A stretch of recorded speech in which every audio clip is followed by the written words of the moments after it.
Mari kita tundukkan kepala Bapak Ibu Saudara-saudara baik yang di tempat ini maupun di rumah masing-masing untuk menghadap Tuhan.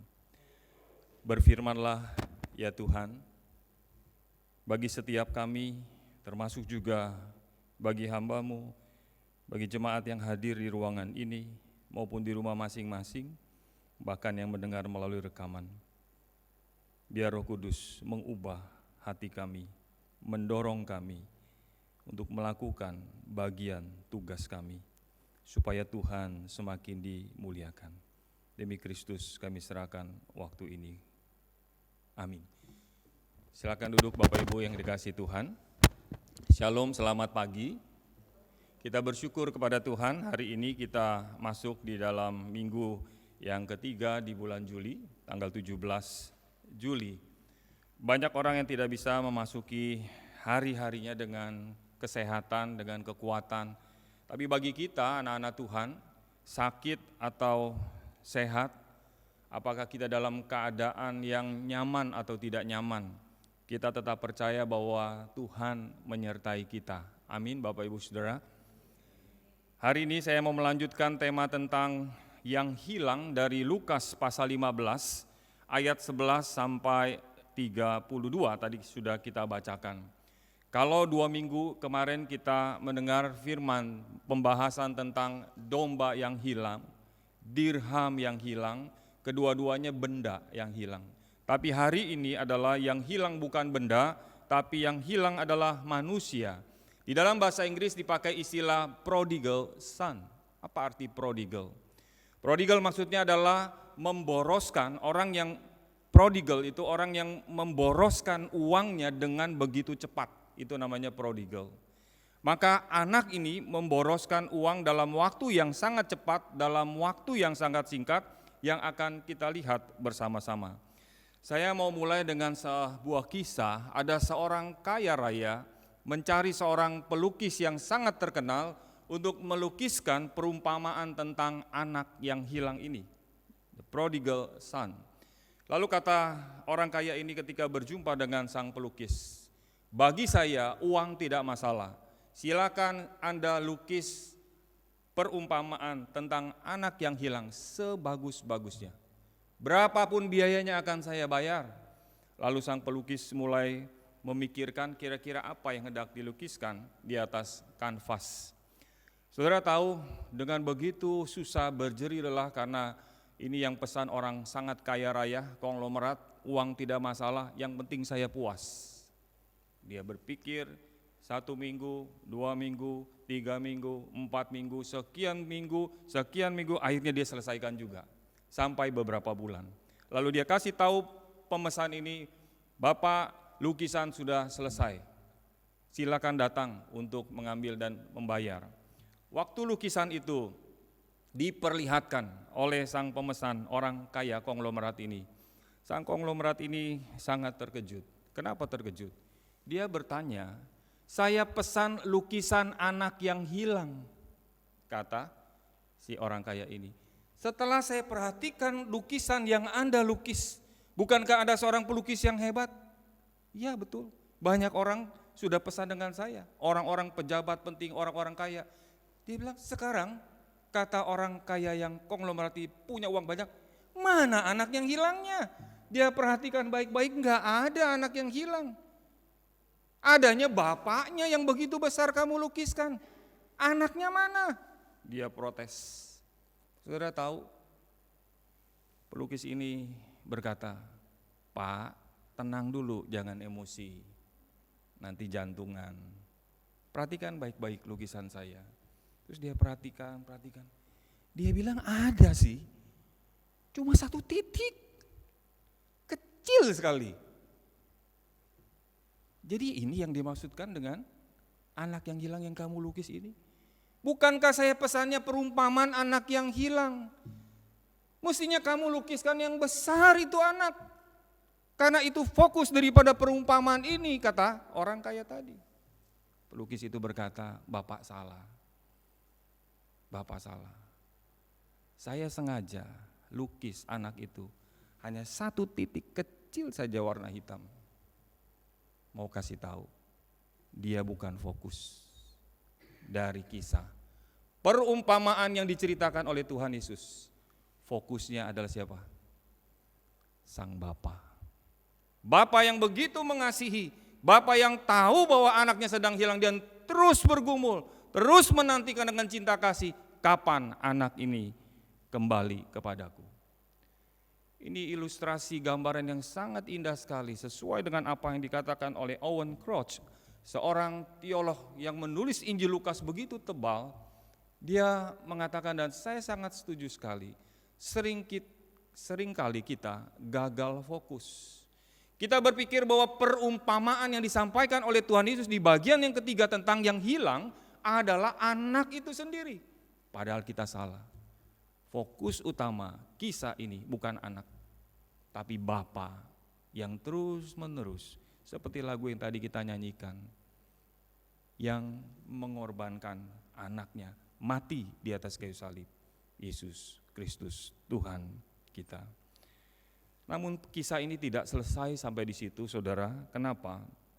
Karena kalau kita perhatikan sang Bapa yang menjadi fokus terhadap dua anak, baik anak yang bungsu yang keluar dari rumah maupun anak yang sulung yang sudah ada di luar namun tidak mau masuk ke dalam. Pertanyaannya buat kita, saya yakin saudara sudah hafal cerita ini. Dari sekolah minggu kalau kita sudah jadi orang Kristen, sudah pernah minimal membaca satu kali kisah tentang anak yang hilang. Pernahkah kita pikirkan bahwa yang hilang sesungguhnya bukan hanya si bungsu, tetapi juga si sulung yang ada di dalam rumah. Dia pergi keluar ke ladang, tapi ketika anak yang bungsu adiknya balik datang, dia tidak mau masuk. Ini yang kita mau renungkan di dalam 4 bagian yang saya sudah persiapkan, supaya kita merenungkan bagian ini secara utuh. Apa sih maksudnya Tuhan? Engkau begitu panjang lebar cerita yang hilang, mulai dari domba yang hilang, dirham yang hilang, sekarang anak yang hilang. Siapa yang hilang? Tuhan Yesus di awal pasal 15 sudah kasih tahu bahwa ini diceritakan untuk memberi penjelasan kepada para pemungut cukai dan orang berdosa, pemungut cukai dan perempuan-perempuan pelacur, orang-orang berdosa yang selalu mau mendengarkan Yesus, juga kelompok kedua, orang Farisi dan ahli Taurat, yang merasa dia terganggu ketika Yesus duduk semeja bersekutu dengan orang-orang berdosa. Mari kita lihat yang pertama, perhatikan ayat ke-16. Sama-sama kita membaca, 1, 2, 3. Lalu ia ingin mengisi perutnya dengan ampas yang menjadi makanan babi itu, tetapi tidak seorang pun yang memberikannya kepadanya. Ketika sudah habis, dia habiskan seluruh hartanya, terjadi kelaparan. Saya membaca kemarin kisah di Amerika, ribuan orang naik sekian puluh % ngantri makanan karena inflasi, harga makanan menjadi tinggi, lalu penghasilan tetap, akhirnya antrian tambah 80 sekian %, hampir 80%. Dulu orang tidak ngantri makanan, sekarang dia antri ke bank makanan yang disediakan oleh pihak Amerika. Berita dari CNN Indonesia. Saudara yang kasih Tuhan, mau menunjukkan apa? Ada kesulitan dalam membeli makanan. Tetapi anak bungsu ini, seluruh negeri mengalami kelaparan. Dan waktu uangnya sudah habis, dia mau cari pekerjaan, ada pekerjaan yang diberikan kepadanya adalah menjaga babi. Babi di sini saya perhatikan dalam bahasa asli bahasa Inggrisnya juga disebut bukan pig, tapi swine. Swine atau hog. Waktu kami mau kembali hari terakhir konvensi di Inggris sana diadakan hog roast, babi panggang. Kalau pakai babi istilah swine atau hog itu artinya beratnya kurang dari 82 kg. Jadi masih kecil babinya. Kalau pig udah yang besar. Berarti pada waktu anak bungsu ini menjaga babi ini masih kecil. Maka harus dikasih makanan supaya dia bisa cepat besar. Maka saya cari tahu apa maksudnya ini ampas. Karena waktu dia mau makan, makanan itu adalah ampas yang menjadi makanan babi. Ternyata ampas itu adalah semacam sekam dari kulit kacang, semacam kacang polong. Jadi bukan kacangnya, tetapi apanya? Kulitnya. Saudara pernah makan kacang, makan apanya? Kacangnya atau kulit? Ada kayak kita makan kulit kacang, kacangnya kita buang, ya makan kulitnya. Enggak normal. Orang normal, orang sehat makannya kacangnya, kulitnya dibuang. Tetapi ampas di sini maksudnya adalah kulit kacang polong. Di dalam istilah bahasa Inggris carob tree, Caratonia silicua, itu bahasa Latinnya, adalah sejenis tumbuhan kacang polong yang memang tumbuh banyak sekali di Suriah dan di Mesir. Maka penjaga babi ini untuk kasih makan babinya supaya cepat gemuk, karena tadi belum sampai 82 kilo, kalau dijual harganya masih murah, dikasihlah makanan namanya kulit kacang polong supaya cepat gemuk. Dan bagian yang lain, ahli yang lain berkata, makanan yang berupa tadi, bahasa Indonesia menyebutkan ampas, sebetulnya kulit kacang polong tadi yang disebut ampas, sekam tadi, yang kering tadi, bukan hanya bisa dikasih kepada babi-babi yang kurang dari 82 kilo, tapi juga bisa dimakan oleh orang the very poorest. Kalau udah pakai very, sangat, tambah lagi poorest, berarti apa saudara? Sangat miskin. Nah, makanan ini bisa juga dimakan oleh orang-orang, kelompok orang yang sangat miskin. Kalau sudah tidak ada makanan apa-apa lagi, maka kulit kacang polong bisa dijadikan makanan. Sampai di bagian ini saya berpikir, saudara tadi pagi sarapan, ada yang sarapan sama kulit kacang, ada yang sarapan sama kulit jeruk buahnya. Dulu suka ada, waktu saya kecil suka cari makanannya apa, snacknya kalau istirahat, kulit jeruk. Saudara masih makan kulit jeruk? Bukan makan jeruknya, tapi makan kulitnya. Tapi itu kan cuma buat apa ya, snack, buat iseng-iseng supaya nggak ngantuk. Tapi ini kulit kacang polong benar-benar dia katakan ia ingin mengisi perutnya.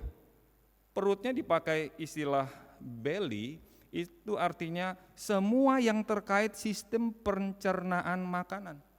Dari usus besar, usus halus, semua itu yang ada dalam perut, itu istilah belly, stomach, and bowel, itu bahasa Inggrisnya katakan semua isi perut. Dia bilang dalam satu terjemahan dikatakan, ESV katakan dia rindu, long for, dia rindu, dia kangen makan makanan itu. Waduh, susah sekali keadaan daripada anak bungsu ini. Tadi pagi waktu saya menikmati abon ikan yang orang Bangka bilang sambal lingkung, terus makan pakai roti jam 5 pagi sambil minum kopi, saya teringat, ntar saya mau sampaikan firman Tuhan ini. Pemuda si bungsu ini ketika tinggalkan rumah bapaknya, boro-boro dapat breakfast, roti, abon ikan, makan ampas, sekam kulit kacang polong yang buat babi pun bagaimana? Enggak dikasih. Waktu saya renungkan bagian ini, betul Tuhan, betul. Ini orang jauh sekali meninggalkan rumah bapaknya. Orang Israel tidak biasa pelihara babi, karena babi memang di dalam kitab Imamat pasal 11 ayat 7 dikatakan sebagai binatang yang tidak tahir. Maka Tuhan kasih tahu kepada umat Israel jangan memelihara babi. Tetapi orang ini, pemuda ini, si bungsu ini tinggalkan rumah jauh sampai ke negeri lain. Kemungkinan ke Syria, kemungkinan ke Mesir, baru orang piara ini, babi ini. Bukan orang Israel. Dan babi menggambarkan memang suatu yang kotor. Ingat ketika Tuhan pergi ke kota Gerasa, ada orang yang dirasuk setan, maka Tuhan usir setan-setan itu masuk ke dalam satu legion babi, 6.000 ekor babi. Itu setan masuk semua. Saudara yang kasih Tuhan, ketika saya merenungkan bagian ini, keadaan daripada pemuda ini, si bungsu ini benar-benar dalam keadaan seperti apa? melarat. Kalau udah melarat, maka saya ingat Wahyu pasal 3 ayat 17. Apa yang Tuhan Yesus katakan kepada orang-orang Kristen yang ada di Laodikia, yang merasa dirinya semuanya sudah cukup, aku kaya, aku bisa menikmati segala-galanya, aku sudah tidak perlu Tuhan lagi. Maka Rasul Yohanes berkata, Wahyu pasal 3 ayat 17, mari kita membaca bersama-sama. Karena engkau tidak tahu bahwa melarat, malang, miskin, buta, dan telanjang. Bayangkan saudara, enggak cukup kata miskin, tetapi harus melarat, malang, miskin, buta, dan telanjang. Ini semua kebutuhan primer. Kebutuhan primer aja kamu enggak dapat. Dan kamu merasa kamu sudah kaya dalam segala hal, Tuhan kasih tahu, kalau kamu tidak bertobat, kamu tidak akan mendapatkan anugerah keselamatan. Bagian yang di awal kita diingatkan, ada berkat Tuhan, tapi juga ada kutukan Tuhan.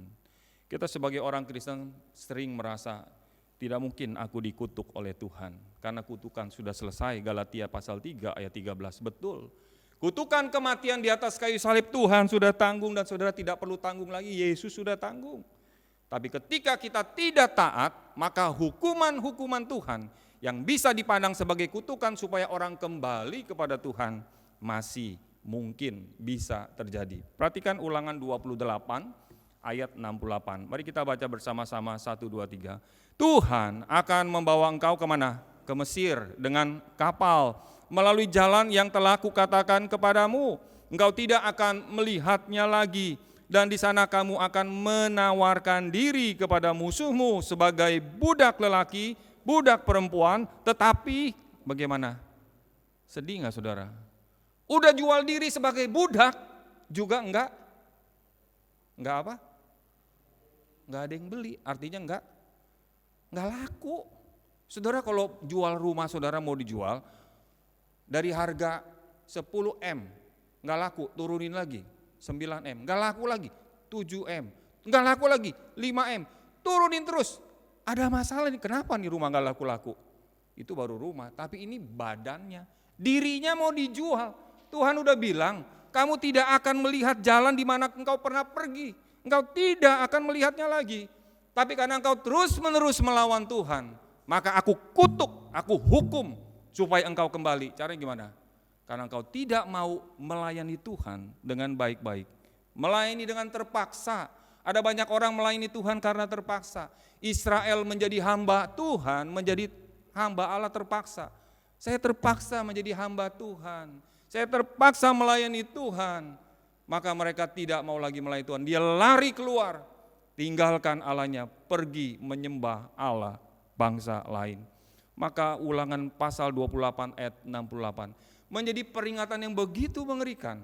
Bukan hanya bagi orang yang di luar sana, tapi orang yang sudah ada di dalam gereja Tuhan.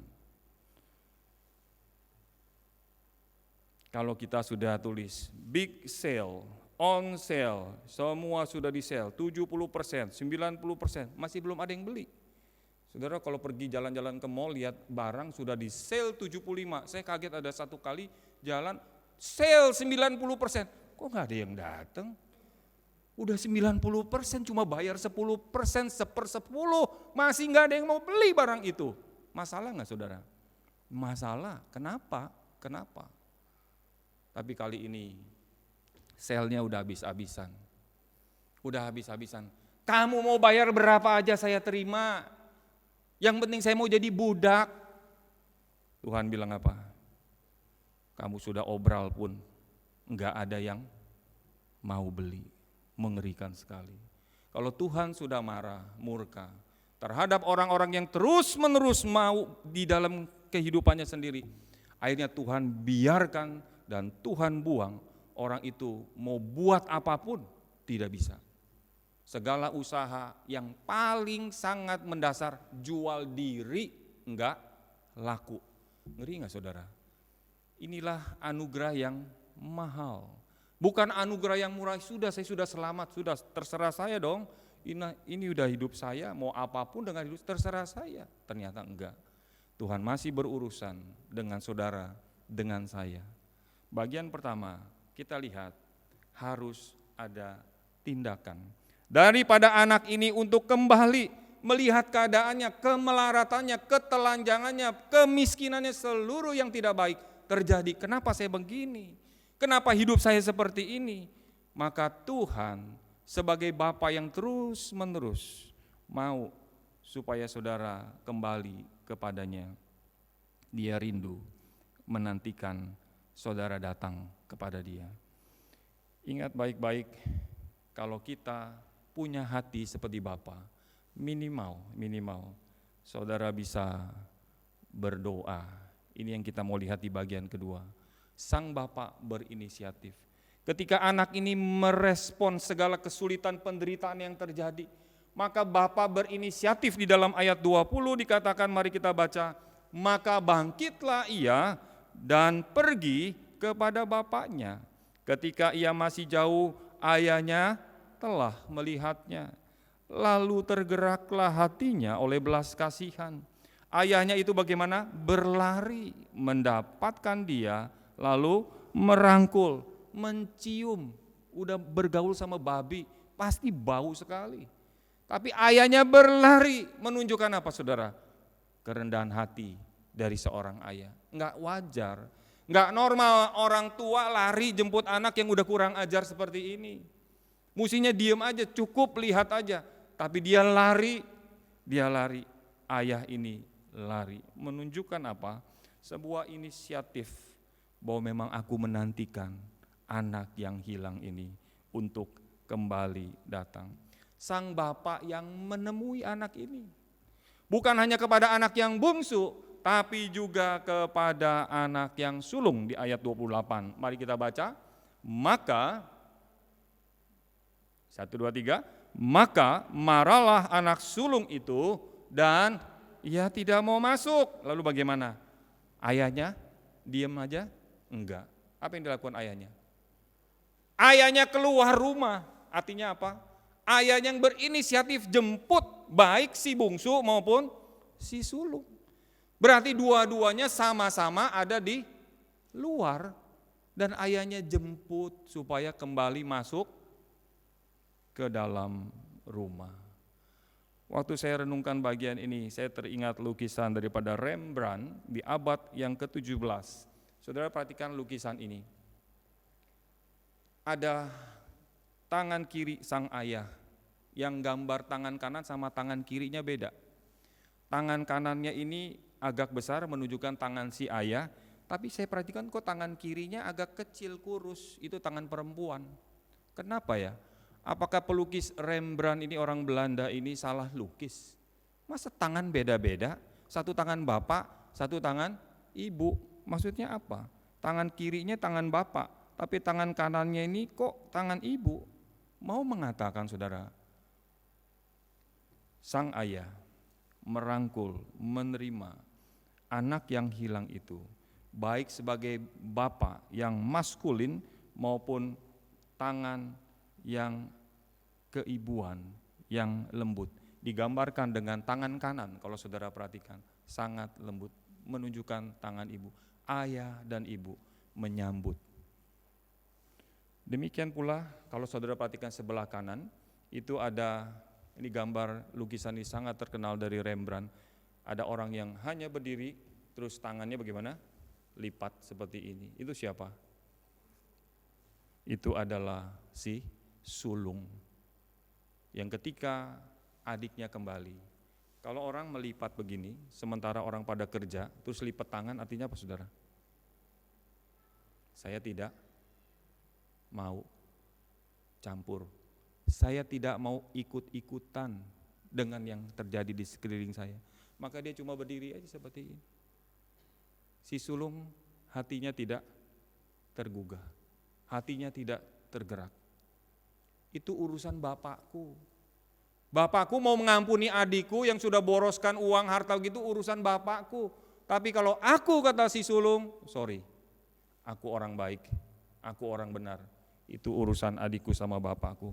Maka digambarkan oleh Rembrandt, tangannya terlipat, tidak mau terlibat, tidak mau berbelas kasihan, tidak mau memberi pengampunan seperti Bapaknya memberi pengampunan. Inilah gambaran yang Tuhan katakan tadi di awal. Dia bicara kepada para pemungut cukai, pada orang berdosa, kepada orang Farisi, juga kepada orang ahli Taurat. Kamu lihat apa yang terjadi ketika Allah menyambut orang berdosa. Bagaimana sikap kita terhadap orang yang terhilang. Saudara yang kasih Tuhan, kalau bukan karena cinta kasih Tuhan yang menggerakkan hati kita, tidak mungkin kita bisa bersukacita. Tidak mungkin kita bisa bersukacita kalau melihat ada orang yang berdosa bertobat. Pasti kita seperti si sulung. Kalau ada orang yang sudah berbuat jahat, berbuat dosa, terus bertobat, kita bagaimana saudara? Iri hati. Ini yang dilakukan oleh orang Farisi, ahli Taurat. Diwakili oleh si sulung. Aku ini sudah melayani Bapa, gak pernah boros-boroskan harta Bapa. Sekarang ada adikku yang datang sudah habiskan seluruh harta Bapa, dibuatkan pesta, potong anak lembu. Aku anak kambing aja enggak, nih anak lembu lagi yang tambun lagi yang udah dipelihara, dipersiapkan untuk sebuah pesta. Kenapa enggak kasih aku? Kenapa kasih kepada adikku?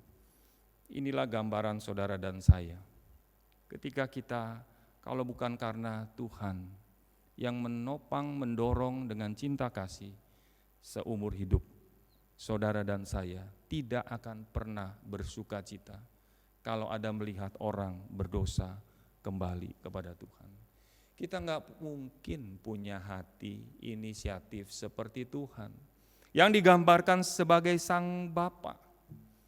Itulah sebabnya setiap hari Jumat saya mengajak, mari kita berdoa buat orang-orang terhilang.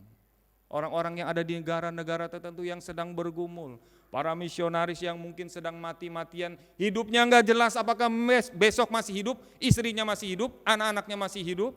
Karena ancaman dari orang-orang di sekitar untuk menginjil mereka. Makanya kita berdoa buat mereka. Kita belajar Tuhan, berikan hatimu, berikan hatimu. Atau dalam konteks yang paling dekat, apakah kita mendoakan saudara kita, jemaat kita, orang-orang yang melawan kita, orang-orang yang salah ngerti dengan kita, orang-orang yang menyakiti hati kita, apakah kita mendoakan? Atau kita terus-menerus mengkritik dia, terus-menerus memarahi dia? Apakah kita berlutut, Tuhan, biar Engkau ubah hatinya? Saya tidak tahu. Ini adalah gambaran yang harus saudara dan saya pahami tentang anak yang hilang dari si bungsu maupun yang hilang dari si sulung. Bagian yang ketiga, ini persoalan kehilangan saudara. Bapak dengan anak sama-sama kehilangan soal relasi.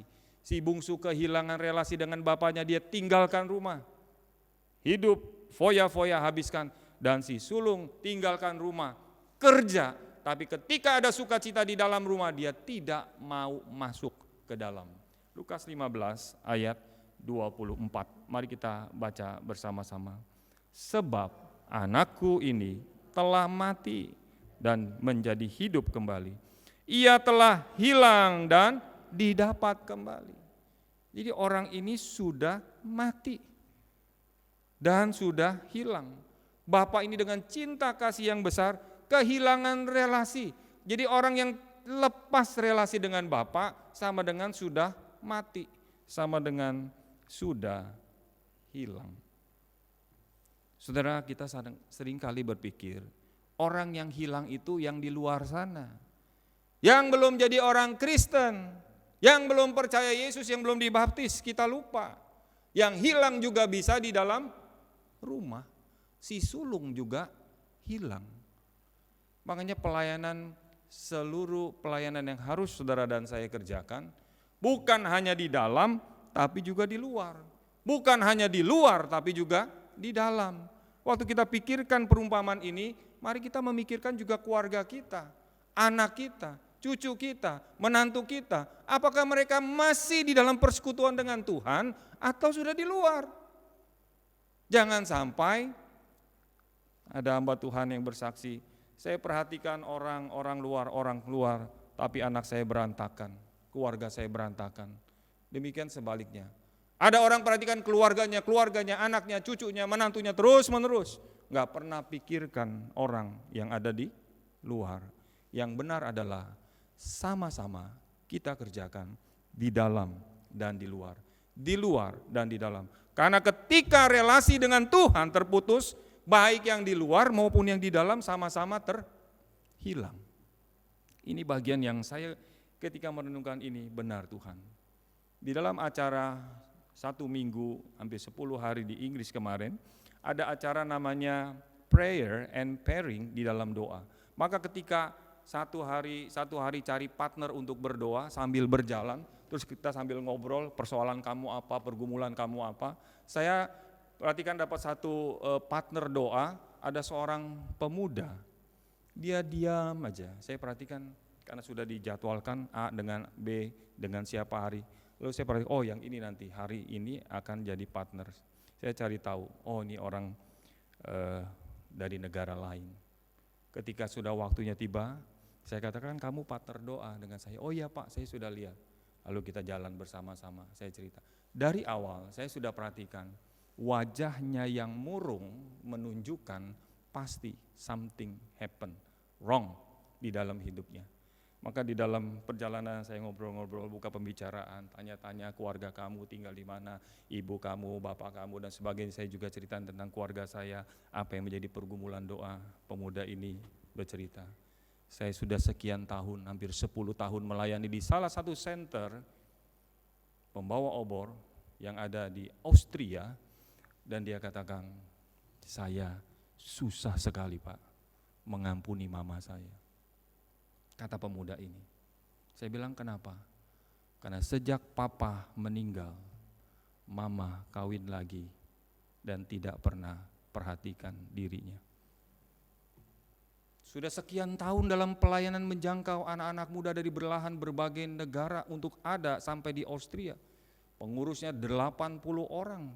Itu ada 2 tempat pembawa obor di sana, berkembang dengan begitu luar biasa dipakai oleh Tuhan. Pemerintah support dengan begitu banyak dana untuk center ini, dan pemuda ini ada di situ.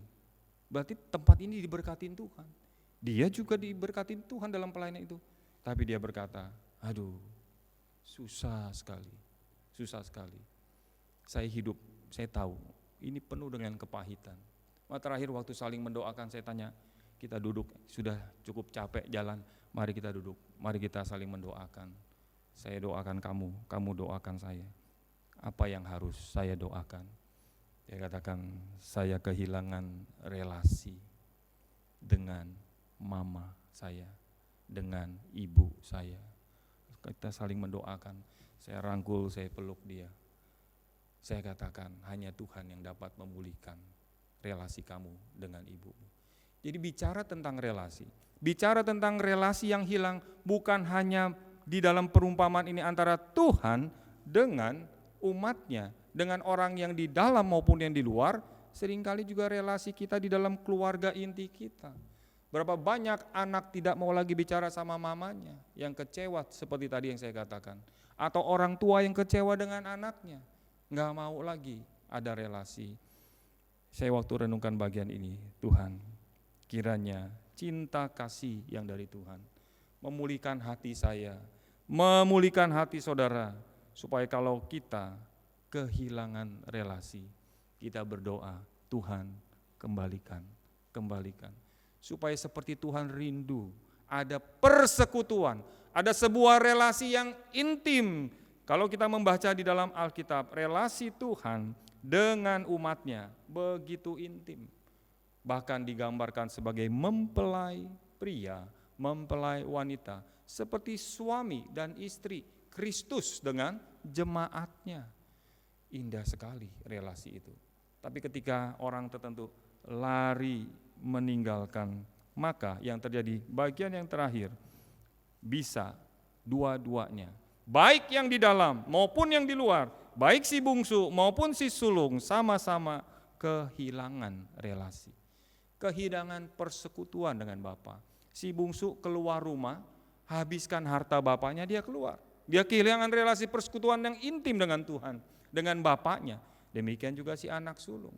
Dia keluar, gak mau masuk ke dalam lagi. Saudara perhatikan perumpamaan yang tadi kita baca. Ketika kita membaca ini, seperti kita menonton sebuah film, maka endingnya, happy ending gak saudara? Happy ending hanya bagi si bungsu yang kembali dikasih pesta. Tapi bagi si sulung, saudara perhatikan, di akhir daripada ayat yang ke-32, ending daripada para perumpamaan ini, kita perlu bersuka cita dan bergembira karena adikmu telah mati dan menjadi hidup kembali, ia telah hilang dan didapat kembali. Lalu titik, masih ada cerita? Maka si sulung ingat cinta bapaknya. Lalu si sulung masuk ke dalam rumah. Lalu dicarilah adiknya, adikku kamu sudah lama aku kangen sama kamu. Ada gak cerita gitu? Terus dipeluk adiknya, kamu kok bau amat ya? Enggak ada cerita begitu. Tapi gak apa-apa, walaupun bau, aku sayang kamu kok. Tadi papa udah cerita, papi udah cerita. Enggak ada cerita begitu. Kisah ini seperti di ujungnya tidak diberikan konklusi. Apa yang terjadi dengan si sulung? Apakah si sulung itu masuk ke dalam rumah?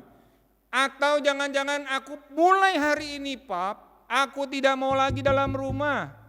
Aku mau seperti si bungsu, enak. Kalau keluar nanti aku balik lagi, nanti papi siapin lembu jantan, siapkan korban ini, korban itu, kasih aku semuanya. Aku kan dapat double, udah ambilkan harta warisan sebelum papi mati, aku ambil dulu, aku pakai, bisa foya-foya, bisa happy-happy dengan sahabat-sahabatku, nanti aku kembali kepada papi. Loh, enak kan seperti adikku? Enggak ada kisah seperti itu. Waktu saya renungkan bagian ini, kenapa ya Tuhan? Kenapa Tuhan Yesus tidak kasih ending ceritanya? Akhirnya si sulung itu pun sadar, kembali masuk ke dalam rumah, sama-sama makan dengan adiknya, dan akhirnya selama-lamanya bersukacitalah keluarga itu. Ada gak cerita kayak gitu? Gak ada. Itu cuma cerita di komik-komik. Akhirnya sang pangeran dengan kuda putihnya menjemput sang putri. Akhirnya terjadilah pernikahan dan mereka hidup selama-lamanya berbahagia, naik kuda putih, terbang. Itu cuma ada di dongeng-dongeng si Henderson. Tapi di dalam kisah perumpamaan ini Tuhan Yesus biarkan. Waktu orang Farisi baca bagian ini dan dengar apa yang Tuhan Yesus sampaikan langsung, mereka tahu gak yang ditujukan siapa? Pasti tahu. Pasti tahu. Tuhan kasih tahu, ending cerita ini aku berikan ke kamu. Masing-masing kamu ambil keputusan, tanggung jawab sendiri bahwa aku sudah sampaikan kasih Bapa yang begitu besar. Saya mau akhiri dengan penutup di bagian ini, saudara. Perhatikan pertama, anak yang hilang tadi. Harus ada sebuah usaha. Ingat kembali cinta kasih Tuhan. Orang-orang upahan di rumah ayahku gak pernah makan ampas babi, gak pernah makan sekam kulit kacang polong yang untuk babi. Aduh, ini gak ada breakfast, boro-boro breakfast. Ini perut udah kangen ini. Semua nuntut minta, kapan dong, makan.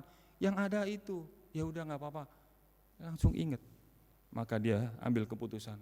Nanti aku kalau ketemu papa, aku mau bilang, Pak, jangan jadikan aku anak, cukup jadikan aku apa? Orang upahan. Saudara perhatikan baik-baik. Ketika anak itu benar-benar pikir, terus ketemu bapaknya. Waktu dia mau ngomong, itu disekat oleh bapaknya, diinterupsi. Enggak sampai kalimat, jadikan aku orang upahan. Saudara perhatikan baik-baik. Waktu anak itu, aku sudah berdosa Pak, terhadap Bapa, terhadap sorga, dia menyesal, dia kembali kepada bapaknya, masuk dalam pertobatan sejati.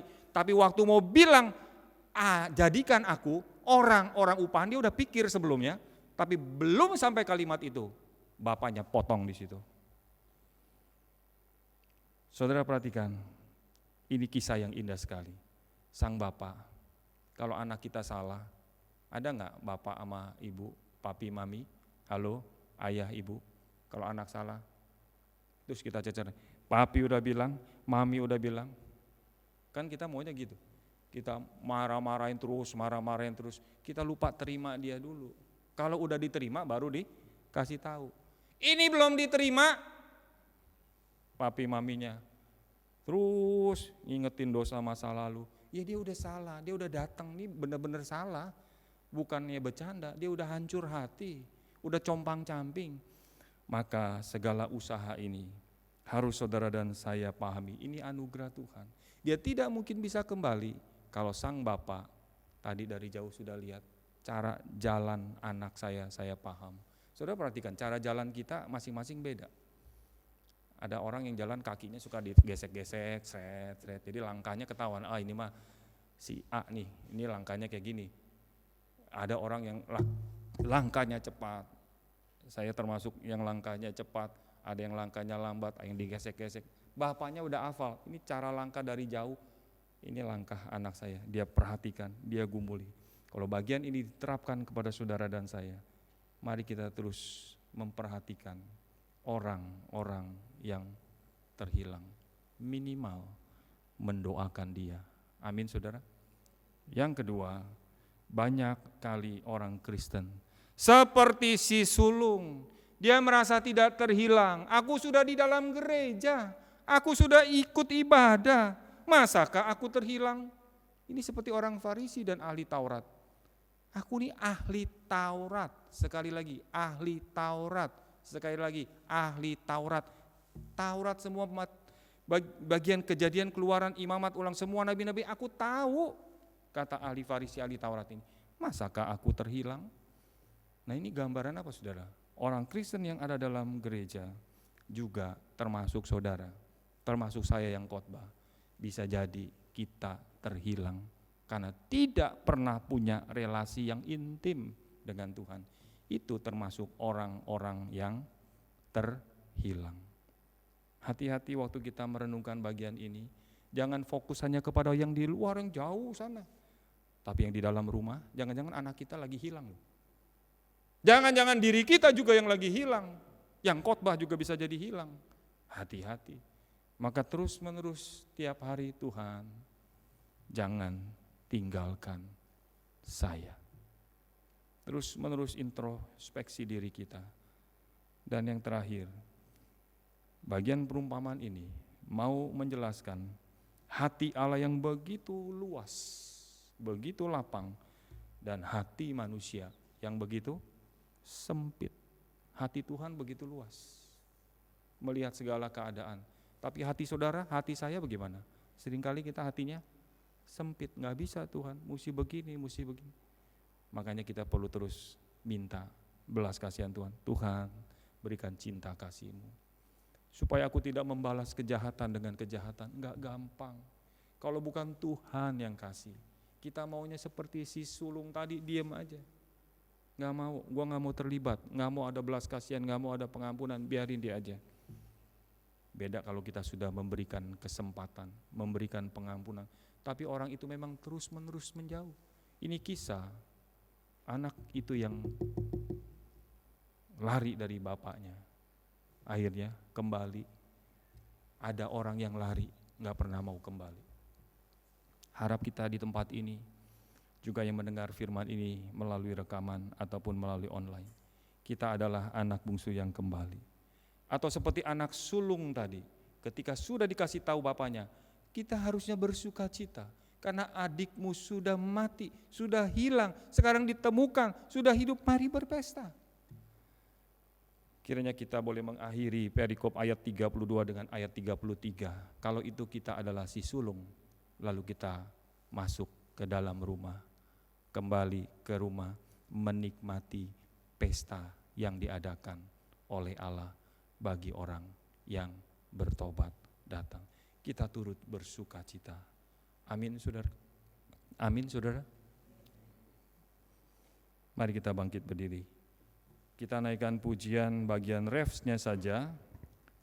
Engkau alasan selama ku hidup, Yesus pegang erat tanganku. Ini persis seperti doa Yeremia. Tuhan, jangan tinggalkan aku.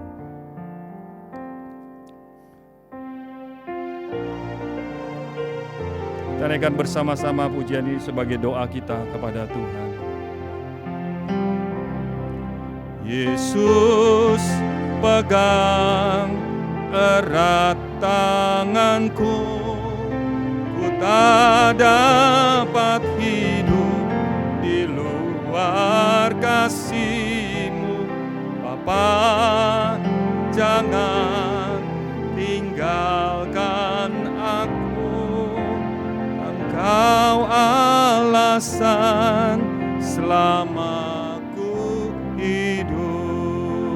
wanitanya naikkan pujian ini, prianya berdoa.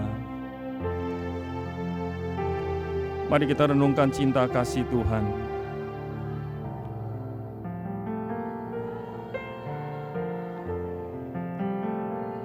Sungguhkah kita tidak dapat hidup di luar daripada cinta kasih daripada Allah Bapa kita?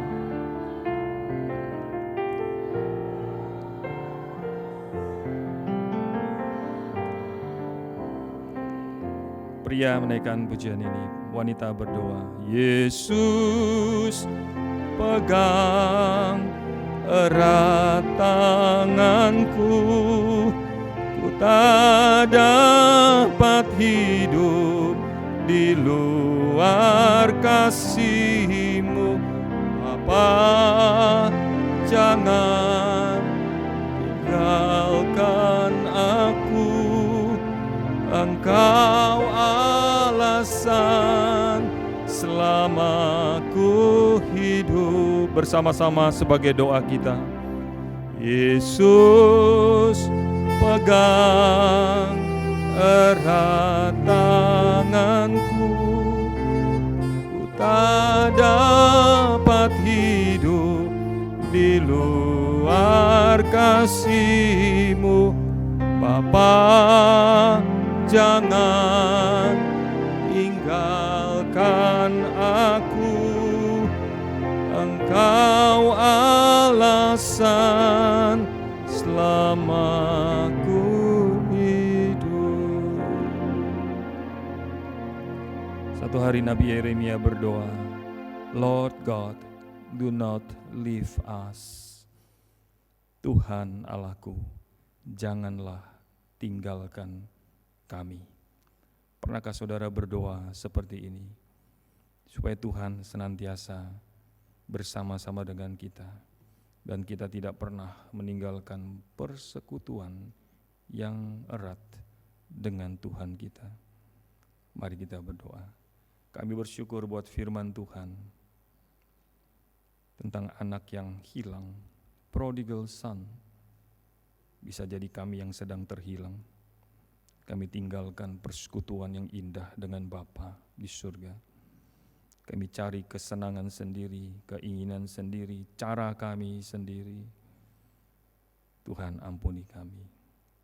Biar dengan cinta kasih yang besar dari surga, kami boleh kembali kepadamu, mengintrospeksi diri kita, diri kami masing-masing, supaya kami boleh senantiasa tidak kehilangan relasi yang intim, persekutuan yang indah bersama dengan Tuhan. Terima kasih buat perumpamaan yang Tuhan Yesus pernah sampaikan. Kami bersyukur bersama dengan jemaat-Mu. Demi Kristus kami berdoa. Amin.